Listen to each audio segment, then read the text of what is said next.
கர்த்தருடைய பரிசுத்த நாமத்திற்கு ஸ்தோத்திரம் உண்டாவதாக. கர்த்தராகிய இயேசு கிறிஸ்துவின் நாமத்தில் உங்களுக்கு கிருபையும் சமாதானமும் உண்டாவதாக. இந்த நாளுக்குரிய தியானத்திற்கான தேவ வார்த்தை பிலிப்பியர் அதிகாரம் 4 வசனம் 9.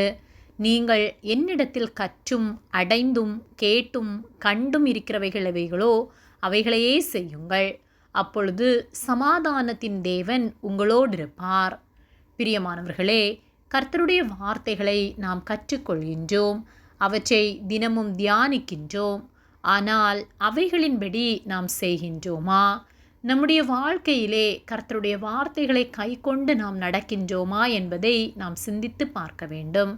நாம் கர்த்தருடைய வார்த்தைகளை தெரிந்து வைத்திருப்பதனால் மட்டும் பயனில்லை, தெரிந்த வார்த்தைகளின்படி நாம் நடக்க வேண்டியது மிகவும் முக்கியம்.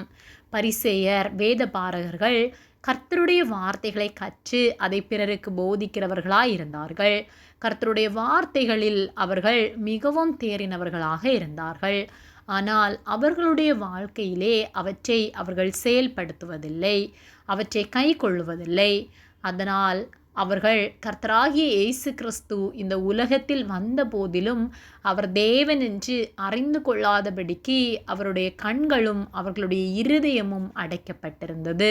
கர்த்தருடைய பிள்ளைகளாகிய நாம் அவருடைய வார்த்தைகளை தினந்தோறும் நாம் கேட்கலாம், தியானிக்கலாம். ஆலயத்திற்கு செல்லும்போது பிரசங்கங்களின் மூலம் கர்த்தருடைய வார்த்தைகளை நாம் அறிந்து கொள்கின்றோம். ஆனால் அவற்றின்படி நடக்கின்றோமா என்பதே மிகவும் முக்கியம். பிலிப்பியர் 4:9 நீங்கள் என்னிடத்தில் கற்றும் அடைந்தும் கேட்டும் கண்டும் இருக்கிறவைகள் எவைகளோ அவைகளையே செய்யுங்கள், அப்பொழுது சமாதானத்தின் தேவன் உங்களோடு இருப்பார் என்று சொல்லப்பட்டுள்ளது.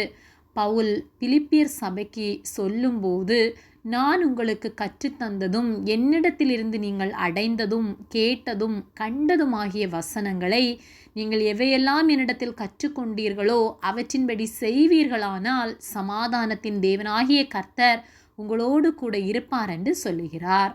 நம்முடைய வாழ்க்கையிலே கர்த்தர் நம்மோடு கூட இருக்க வேண்டுமென்றால், நமக்குள் அவர் வாசம் செய்ய வேண்டுமென்றால் நாம் வேத வார்த்தைகளின்படி நடக்க வேண்டும், அதை கை கொள்ள வேண்டும். நாம் வசனத்தை தெரிந்து வைத்திருப்பதினால் கர்த்தர் நம்மோடு கூட இருக்க மாட்டார். அவற்றின்படி நாம் நடக்க பழகும்போது, கர்த்தருடைய வார்த்தைகளுக்கு கீழ்ப்படிந்து வாழும்போது கர்த்தர் நமக்குள் கிரியை செய்வார், அவர் நமக்குள் வாசம் செய்வார்.